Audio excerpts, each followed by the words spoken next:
I can't live without it. Yes, Lord. Yes, Lord. Yes, sir. Because I know too much about it. Yes, Lord. That is why I love him so. Yeah. Because Jesus is real to me. There have been so many times in my life I had heartaches and pain. So much heartaches and pain until I couldn't hardly explain. But he took me by my hand. Yes, he did. Told me he'll lead me to the promised land. That is why I love him so. Somebody say, Jesus is real to me. Give God a hand clap of praise.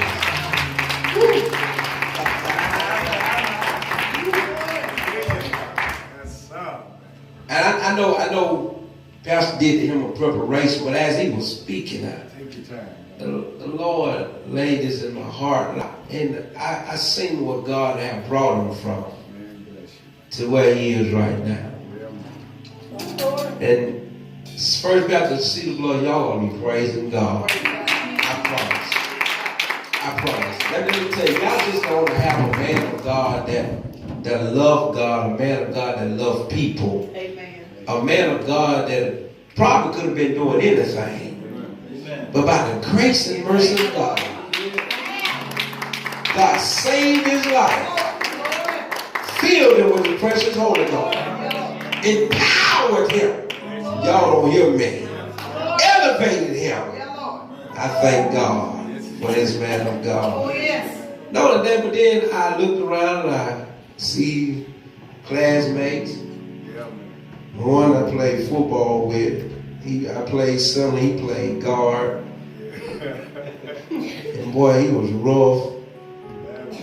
But he always loved the people though. Amen. No matter how rough he was. Deacon Jenkins, amen. Prayed that prayer, something went through me. Then I looked at my other classmate, and in school he was always laughing and joking.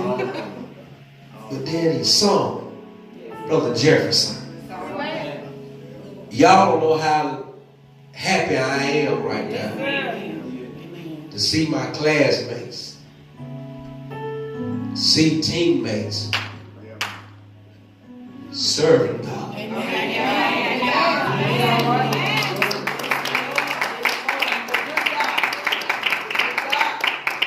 I seen this man. Y'all don't know about it. He don't mind about telling this man had to gamble to feed himself. Was the best basketball player could have been anywhere. 55. Low ride. Take him down through the paint. Whenever he preaching, y'all see him that do that shit. Yeah. That's been him all his life. And then I looked at his wife on the other night. She showed up at the banquet. She was sick, but she still showed up. If y'all don't mind, let me do this for my teammates, my classmates, and First Lady today. Can I do it? Sean, hit me right quick.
right now. And you're at the point of losing your mind. But God sees you, First Lady, and He knows your every pain, First Baptist. But if you give it now, you'll be the one to blame. Hey, now, don't you give it now. Hang now, oh, I'm tired of not being alone. You hang now. God will provide you the strength to hang in there.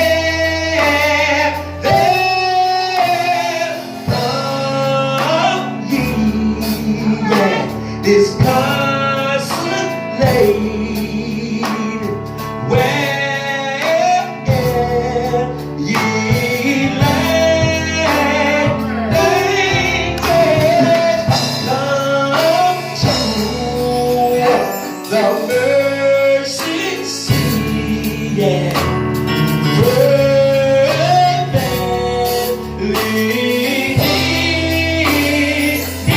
If my son will hear this for yourself, He'll bring your wounded heart. He'll tear your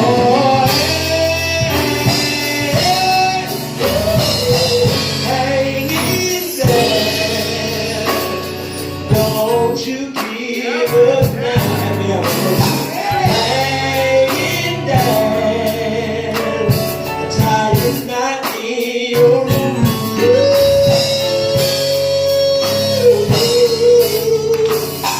God will provide you the strength to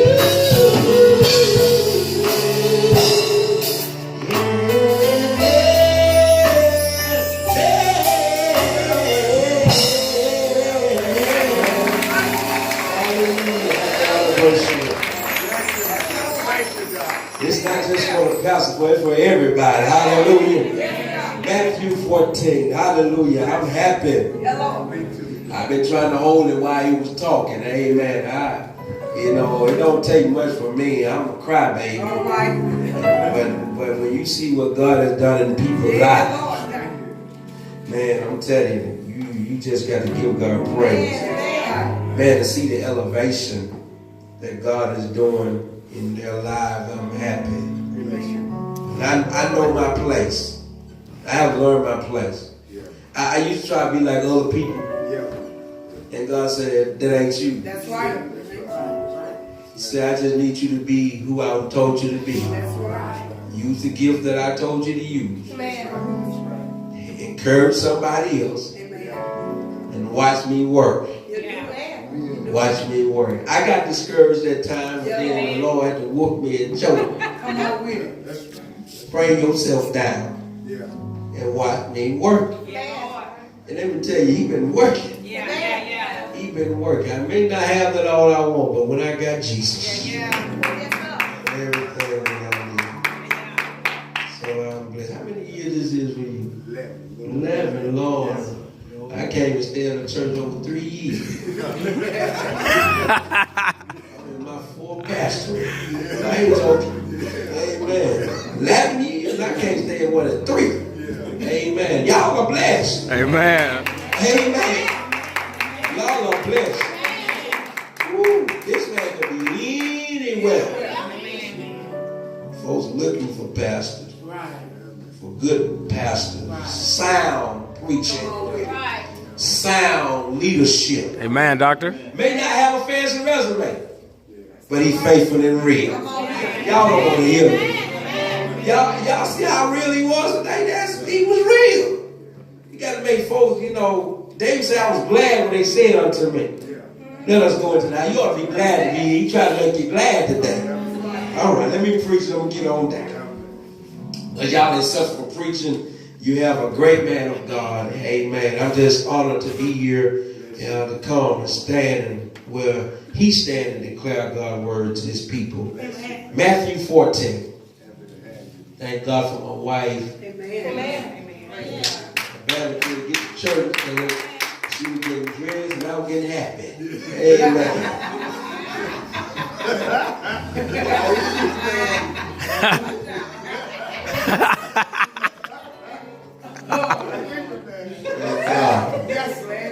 The bad folk, you understand. Praise God.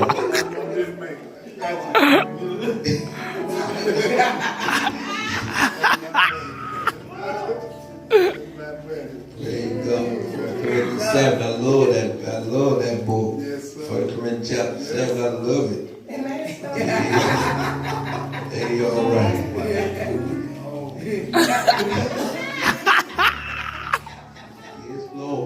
Amen. Thank you, wife. She woke up early.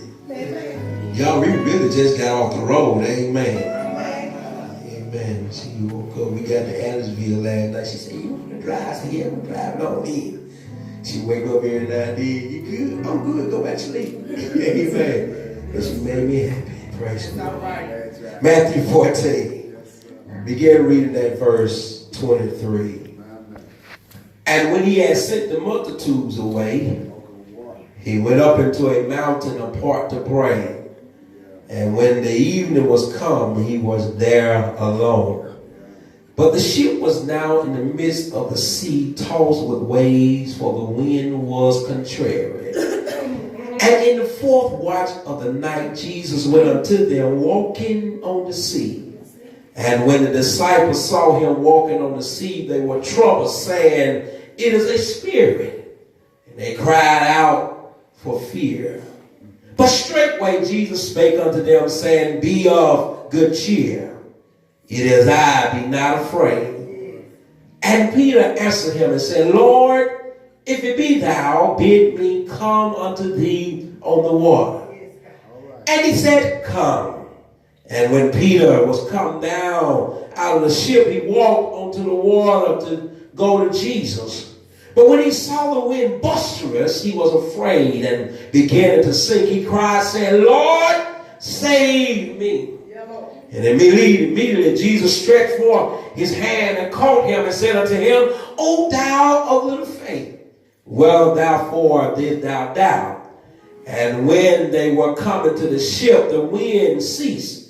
Then they that were in the ship came and worshipped him, saying, "Of a truth, thou art the Son of God." God work for God people. Let God be glorified. The people of God be edified. Let the devil be horrified. Sake of time this morning, I want to preach from the subject by saying Jesus will do it. Jesus will do it. Look at your neighbor and tell your neighbor, Jesus will do it. Amen. I tell you, love him. Hallelujah. Jesus will do it. As we approach this text, Jesus had just finished feeding the multitude of people. And as soon as the crowd was fed and the disciples had picked up the scraps, the fragments, Jesus immediately got his disciples. And the crowd, he got them moving. His sudden desire to dismiss the crowd and send the disciples off in their boat, it explained in John's Gospels, because upon seeing and participating in the miracles of the multitude, the multiplied loaves and fishes, the people intended to come and make Jesus king by force. That's right. And before the crowd could become an unruly mob, Jesus made the disciples to get into the boat and go on ahead to the other side. Understand, my sister, my brother, it was getting late in the day. So Jesus dismissed the crowd with a few final words before going up to the mountainside by himself. The Bible tells us that he went up there to pray. You know, it's good sometimes to get by yourself. where you can talk to the Lord. Have our witness here. Not only can you talk to him, but he'll talk to you. Understand, my sister, my brother, a life that is immobilized become paralyzed. Because life commands us to keep on going. And my sister, my brother, if you become immobilized, you become paralyzed. And as a child of God, no matter how rough it gets, I wish I had a church in here. Sometimes you gonna have some stumbling blocks on your way. Sometimes some people gonna get on your everlasting nerves, but you got to keep on going. In and how I wish I had a church here. So the disciples had left sometime before sunset. So by the time evening came, they were a considerable distance from land. And the disciples often fished during the nighttime. So setting out into the night on the sea was not unusual for them. I wish I had a praying church. But however, the disciples found themselves facing a storm. They were being blown off course, fighting the sea in their boat, buffeted by the waves. And from even until the Bible said the fourth watch of the night, it was dark, y'all. It was late, around about between 3 o'clock and 6 a.m. In the fourth watch of the night, the disciples had been out on the sea. Yes, sir. Yes, sir. Much of that time fighting the strong headwind and the rough seas. Yes, sir. The storm came because they were in the will of God. I don't want y'all to miss that. The storm came because they was in the will of God. You remember they did something that Jonah did not do. Y'all remember Jonah now. Jesus told them to go. But unlike Jonah, when God told Jonah to go, Jonah wanted to go his way. I was praying church here. So the disciple was in the will of God. Jonah was out of the will. Jesus knew that the storm was coming. He deliberately directed them into the storm. They were safer in the storm in God's will than on the land with the crowds out of God, which I'm going to take my time here. Because a lot of us, we want to stay around the bank in safety, but as a child of God, sometimes you got to get on the scene of the laboratory and say, God, I know you said you're faithful, God. You said you'll be with me. So God, I'm going to walk. I wish I had a child up in here and say, God, I'm going to walk.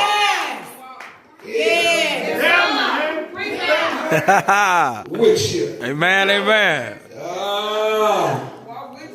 We must never judge our security on the basis of circumstance alone.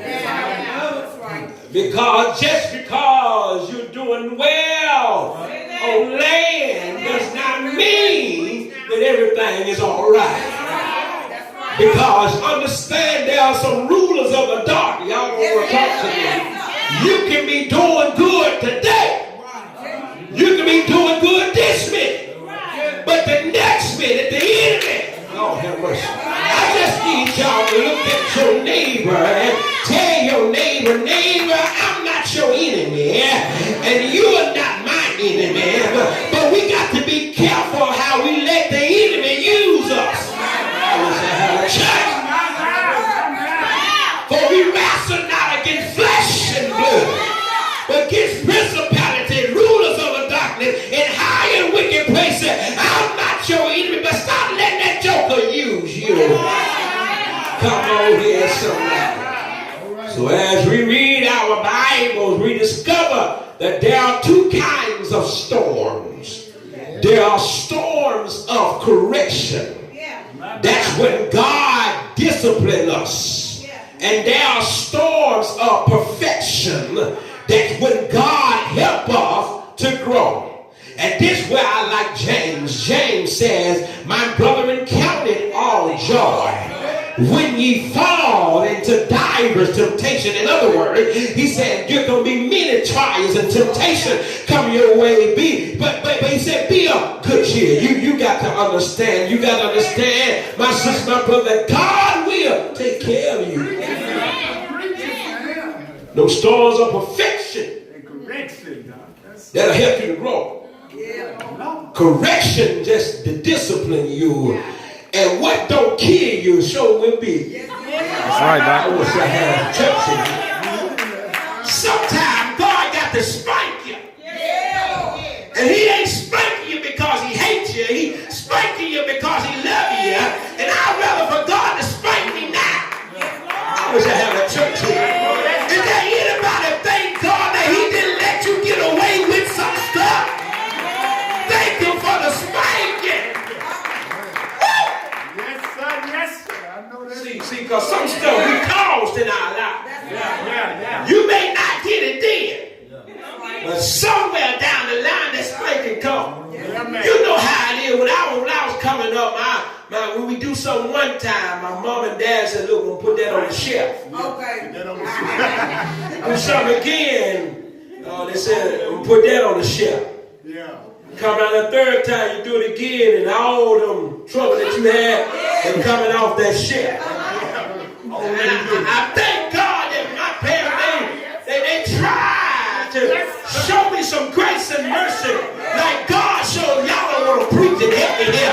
Because if you would be honest with yourself, you've done some stuff that God should have been brought off the shelf, but he's been patient with you. And so you showed up to church this morning. You ought to not have lockjaw. You ought to not sing like first cousin to a sour lemon. You ought to open up your mouth and tell the Lord, Lord, I thank you.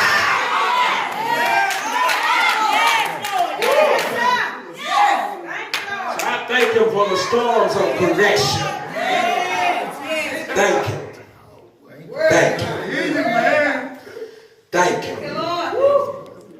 Even sometime in getting my money, thank him. If I had not done it, it wouldn't come out of my check. Thank him. Y'all will help me.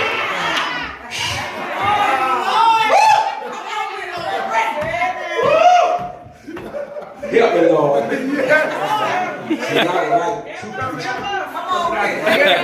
trying to tell y'all, y'all talking about the devil made you do it.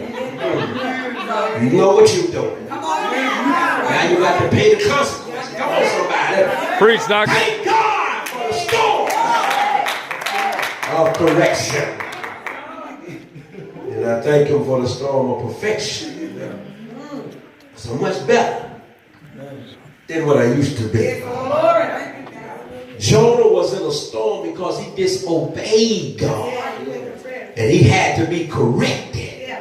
But the disciple was in a storm because they obeyed Christ and had to be perfected. I like that, Doctor. In other words, they had to be matured. In church today, in the 21st century, Pastor, I have come to understand from the pulpit to the back door, we still have a lot of immature Christians.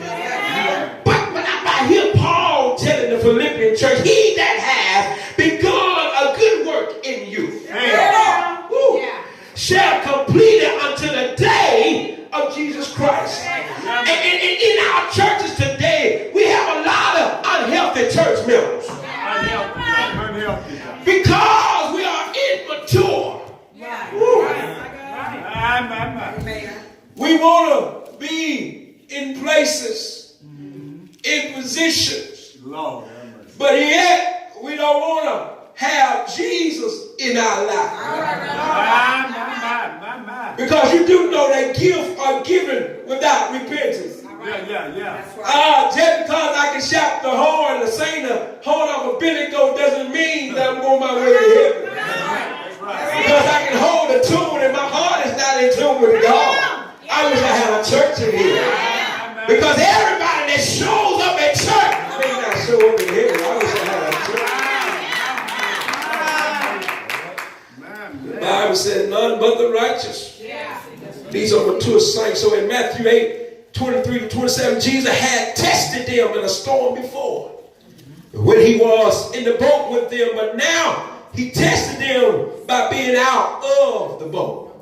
It's something that when Jesus, you know he's present with you. Oh, yeah. But what you do when you can't feel his presence? What you do? What do you do? What you do, John? When you feel like he's not there? What you do, John? And you out there What you do, John? in this storm and sea of life. What you do, John? Feel like you fighting waves by yourself. In there. Trouble the world on your shoulder. What do you do? Many of us as Christians have a mistaken idea that obedience to God will produce smooth sailing. But it's not always going to be a smooth sailing. Because I understand this, pal. I understand this because when you're doing the Lord's will, it ain't your will. That's it. That's it. That's it. When you're doing his will, you don't go the way that you want to go. You go the way that he say go. Sometimes he got to cut some stuff. Sometimes he got to move some things. Sometimes he got to bring the storms. But all the storms are doing it ain't killing you. All they doing is just shaping your life. I wish I had somebody here. Matter of fact is he making the path straight for you. Come here, the children of Israel. Watch this. They got to the Red Sea. They still had the Egypt mentality in them. When Pharaoh's army was behind the Red Sea, was there before him. They didn't know how they was going to cross, but they know they had to get the Canaan land. But watch this. How was they going to get there? The Lord had a way. Some couldn't swim, but what the Lord did, they had a leader. Make myself happy here. And some of us think we don't need a leader. Some of us think we don't need a preacher. Some of us think we don't need a pastor. But look at here, you can't lead yourself because a lot of us don't study like we supposed to. We don't pray like we supposed to. But you ought to thank the man, God, for a man of God who got the rod in his hand. And even when you're ready to turn back, even when you're ready to see your way down, sit down and say, I ain't gonna do nothing else. You ought to thank God that you got a man of God that will cry out on your behalf, who will suffer on your behalf, and say, God, what do you want me to do? And the Lord said, I gave you what you need. Use the word, stretch it out.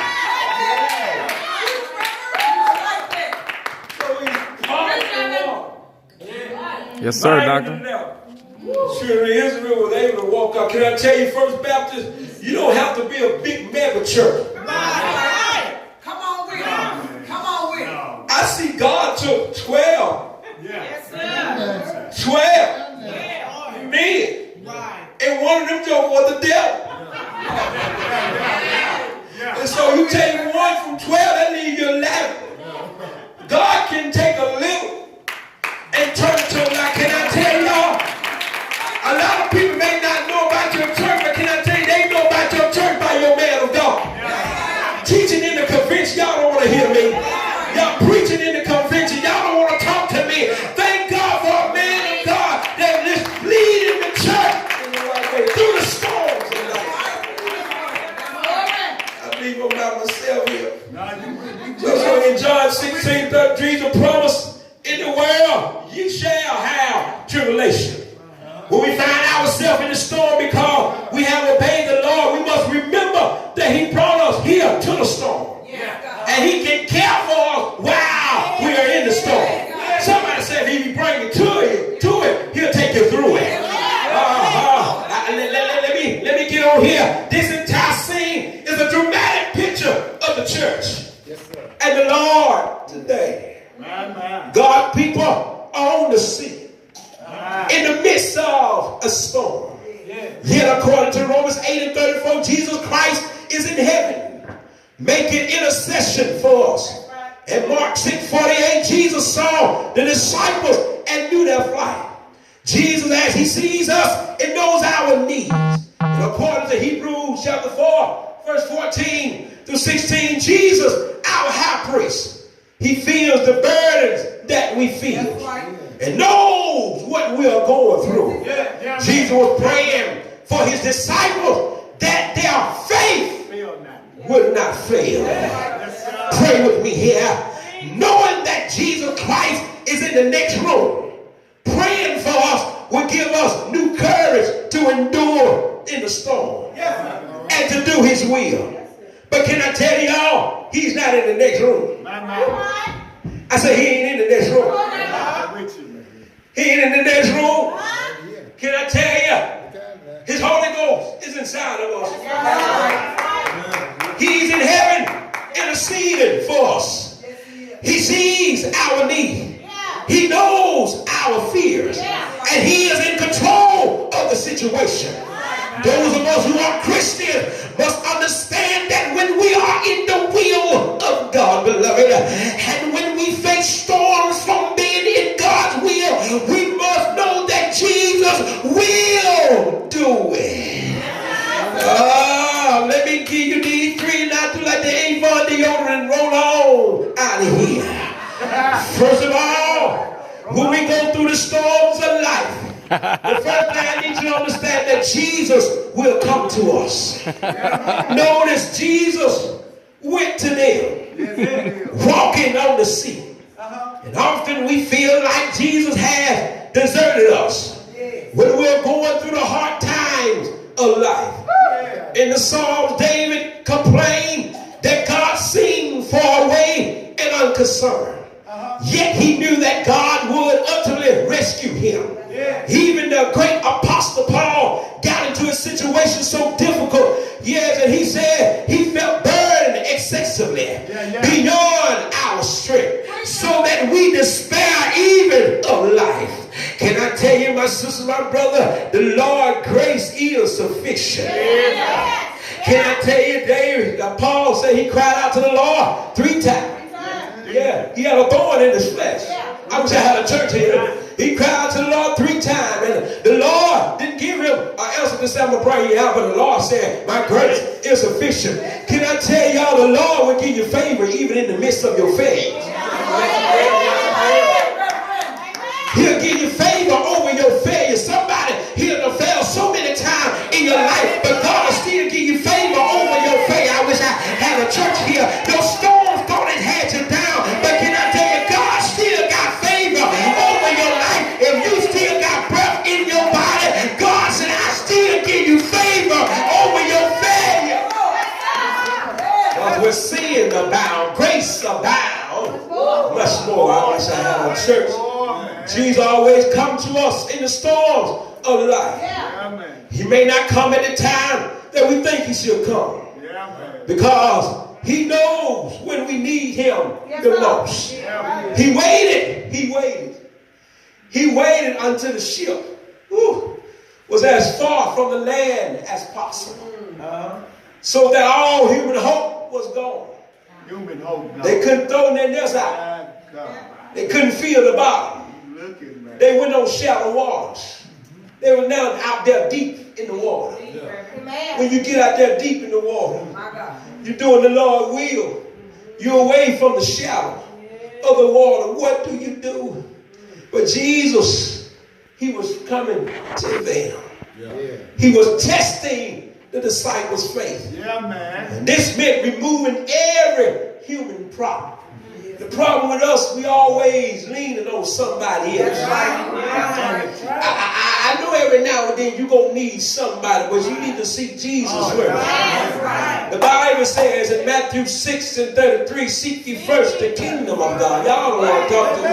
And his righteousness. And all of these things, he would talk to his disciples. Is there anybody following Christ? If you're a follower of Christ, you got to know he'll take care of you. Is there anybody know he will? I know what I'm talking about. He will take care of you. If you see, I'm trying to tell y'all looking at me like y'all don't know. And some of you know you couldn't make this for by yourself. You ought to thank God. And God, when I sought your word, and I got some act right here. You showed up in the nick of time. Won't he show up? When you didn't see no way, he already made a way. He said, I'm just waiting for you to get some act right.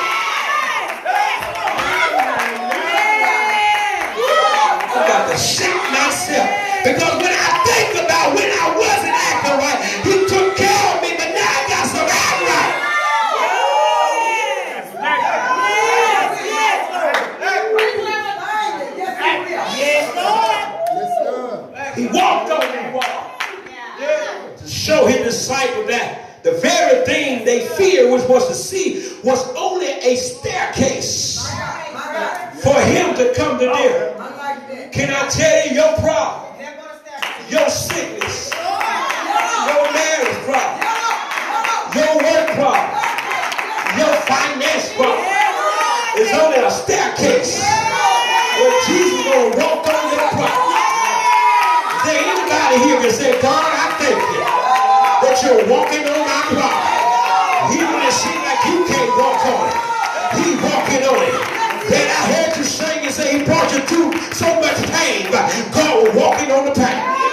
Lord have mercy. 11 years, Pastor, God was walking on the ministry. I need somebody here that know that God is walking on some stuff in your life, and you know he's walking. He used it as a staircase just to get to you. Don't run away from your troubles. Thank God for your storm. God walking on it. He walking on it. Can you hear the squeaking? Can you hear the squeaking of the step? He walking. Can I tell you? He's heavier than your problem. Your problem ain't heavier than him. He's heavier than your problem. When he steps on it, cancer got to go.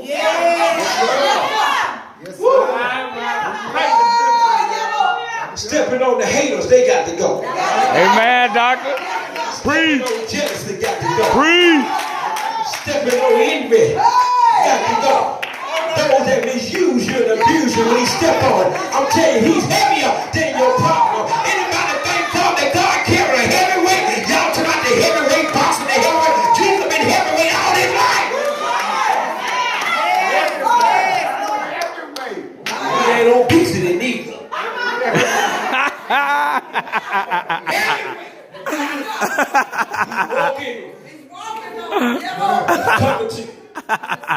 Often we feel the difficult experience of life, such as people dying, bereavement in our families, only to discover that these experiences bring Jesus Christ closer to us.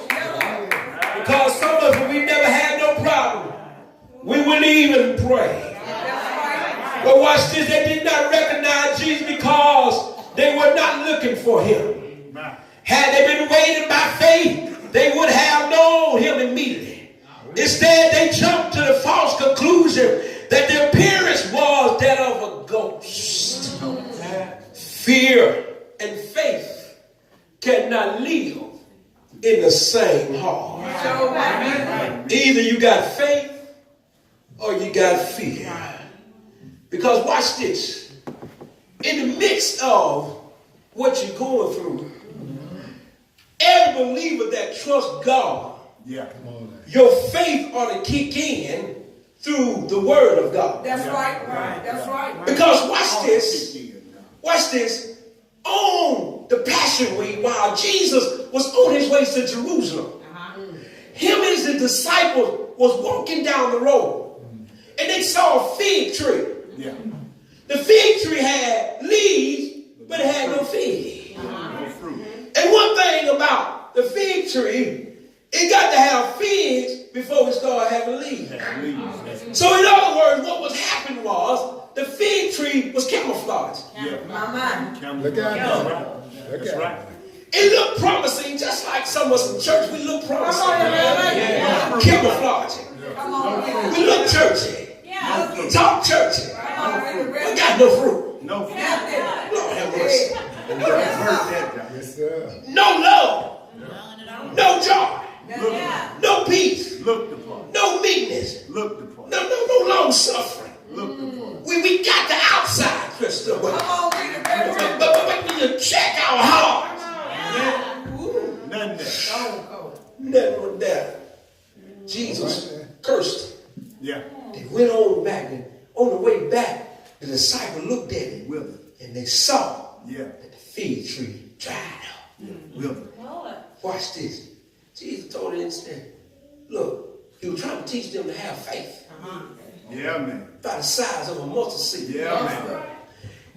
If you speak to this mountain, and said be moved, it got to be moved. Thank you, Lord. Some of y'all got some mountains in your life. Got some problems in your life.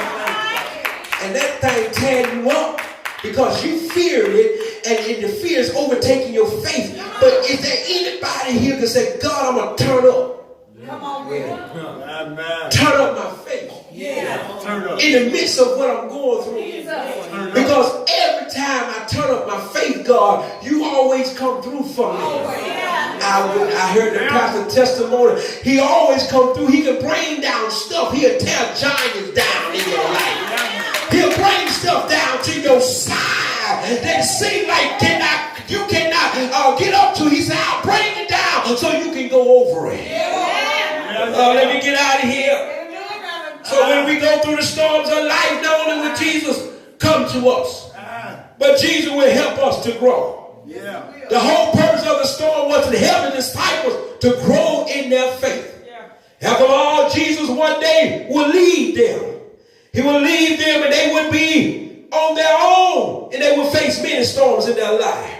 They will have to face storms in their ministry. And among the disciples who needed their help to grow was old big mouth Peter.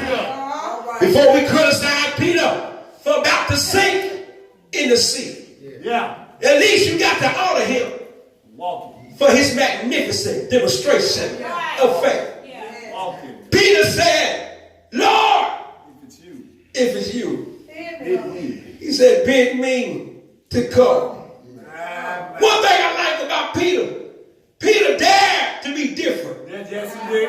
Yes, he did. From the rest of the disciples that was in the boat. Yes, he did. See, ain't nothing wrong with being different. Long as you know who you following. Amen. It ain't nothing wrong with standing out like ink on white cloth. Ink on white cloth. When you know who you're landing on. Peter said, Lord, if it be you, bid me to come. See, anybody can sit in the boat and watch. Like some of us, we can sit and watch the pastor do all this. But when it's time to get in the game, oh Lord. See, that's what I like. That's why I want to preach another sermon today. I wanted to preach about partnership in ministry because it's the other verse. But since the Lord just laid that in my lap. See, understand, my sister, my brother, watch it. The Philippian church, they communicated with Paul. In his distress. Communicating, they gave to him. Monetary gift. Sent to him even while he was in prison. Y'all don't like that. Say something there. He was in a storm in prison. He was there for doing the will of God, and the church still supported him. Come on, somebody. I wish I had somebody up in here and said, look, see, watch this. It's easy to say, Pastor, we love you. Easy to say. That's right. But actions speak louder than words. Talk, but women go to eat, as my daddy said. Anybody can sit on the boat and watch. But it takes the person of real faith to lead the boat and walk on the water. Now I want to say, anybody here ready to step out for Jesus? But notice before Peter stepped out, he consulted Jesus. He said, Lord, if you command me to come to you, some of us have been asking the Lord to help us to get over some situation. The Lord said you can get over it by walking on it and through it. I come to tell every believer in this house that if you're ready to do the Lord's will, you got to step out on faith. However, as Peter was walking on the water, the wind was boisterous. I got to go hurry up. The storm came. Don't you think just because you step out of faith, it's going to be a cake of ease. No. The storm, that's when the devil showed enough get on your track. It got boisterous. It got worse. Because the moment that you start doing, his will showed up. The enemy will try to come and knock you down, but can I tell you, look at your neighbor, tell your neighbor, keep your focus. Keep your focus. When Peter took his eyes off of Jesus, In other words, folks start talking about you. I don't understand why you keep going to that church. Hear stuff about your pastor in the street, and there's a storm in your life. You got your focus on people and not on God. That's your problem. You don't know for yourself what you're hearing what other folks say. I wish I had a church here. Why are you going out to that church? They ain't doing that. That's a storm. Because that's the enemy trying to show up in the storm. But here's what you got to do is that when you feel yourself about to sink, you got to do like Peter and look up and say, Lord, Yes, Lord. Yes, Lord. save me. Yes. You got to give Peter credit to know that he was sinking. Yes, Lord. A lot of us sinking and don't even know it.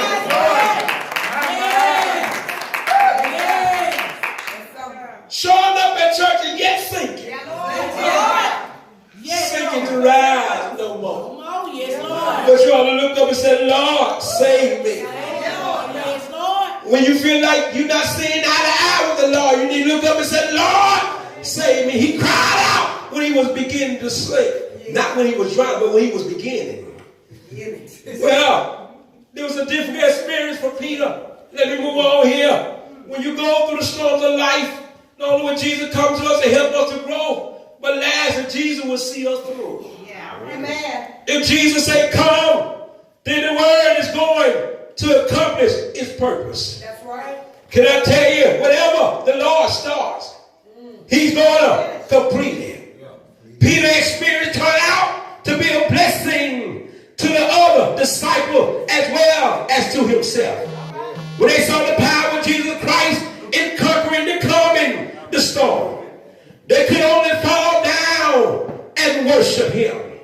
When Jesus come, the first storm, the disciples said, what manner of man is this? But now their clear testimony was that thou art the Son of God. The disciples had help to feed 5,000 people. And then God permitted them to go through a storm. In the book of Acts, they won 5,000 people. And then the storm of persecution began. No doubt Peter and the disciples recall their storm experience with the Lord and took courage. I need to help somebody here this morning to let you know that don't try to avoid your storms. When you know you are in the Lord's will. Yes, because the Lord have a way of bringing you through.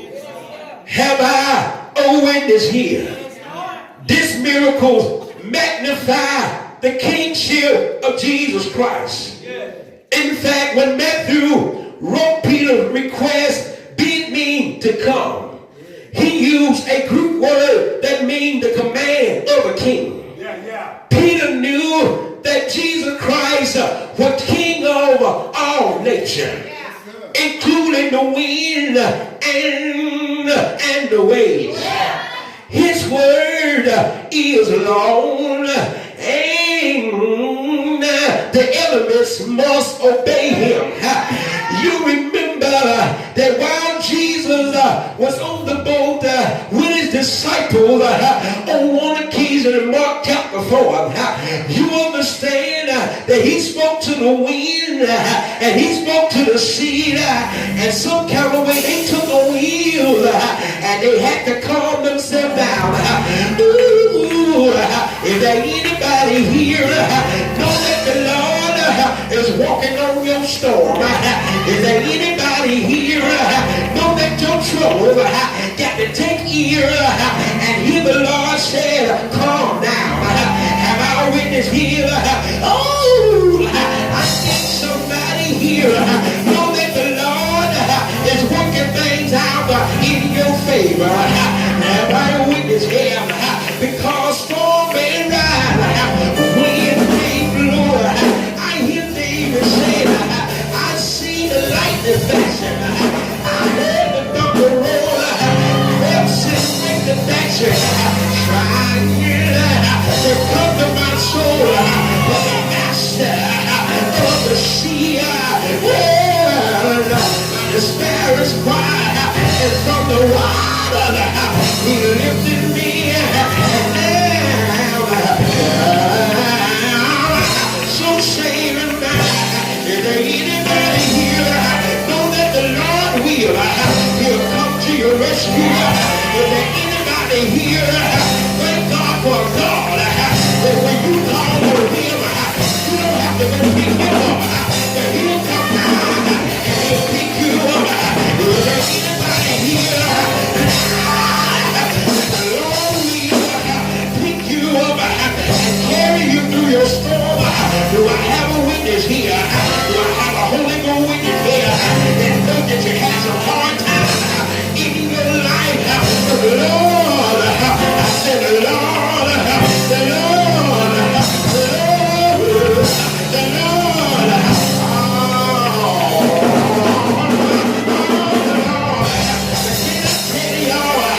Jesus came and the ship went to the disciples and they all got excited.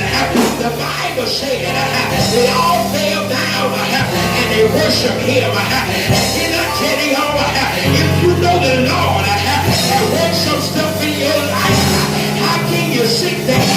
If you know it was not but the Lord that brought you through, you ought to give him praise. You ought to tell him thank you. You ought to shout hallelujah to the Lamb of God. I got to get out of here. But can I tell y'all, the story don't end right there, because they don't got to get over to the other side. They got to get over to the other side. The Bible said that the ship landed over into Nazareth. Have I witness here? Can I tell y'all, it was there near Capernaum and Bethesda that Jesus healed many people. These people did not know that he came to the storm to meet their need. But can I tell y'all, y'all got to understand that my Jesus, your Lord, he came through a storm to meet your need and my need. Yeah, but I was in my sin. Yes, sir.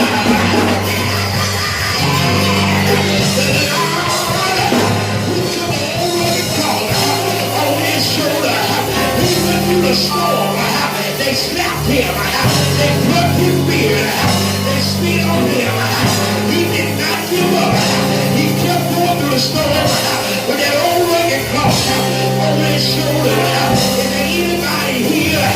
No, he did. I have a witness here. Is there anybody here? No, he had that cross over his shoulder.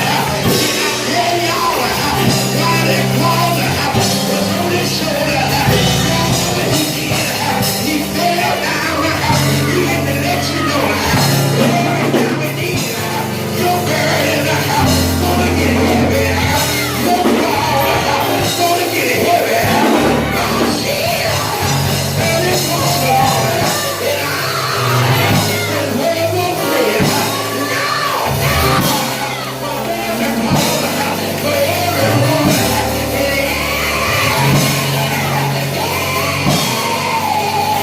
There's a call for me.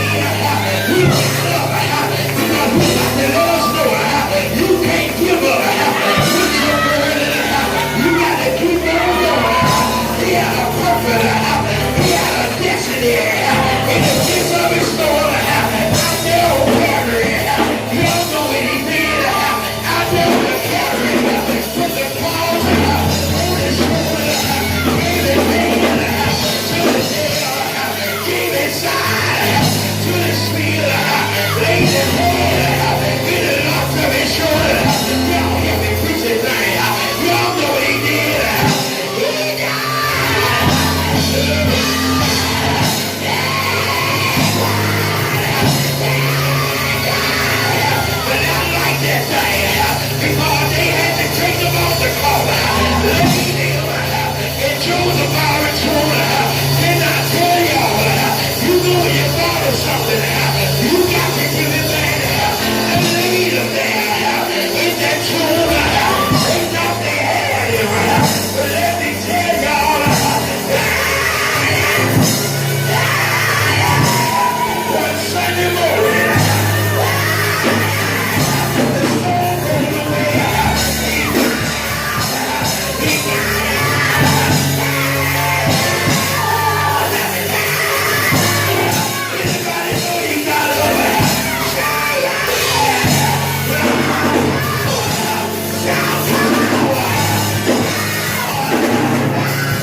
at your neighbor and say, I don't know what your it is. But whatever your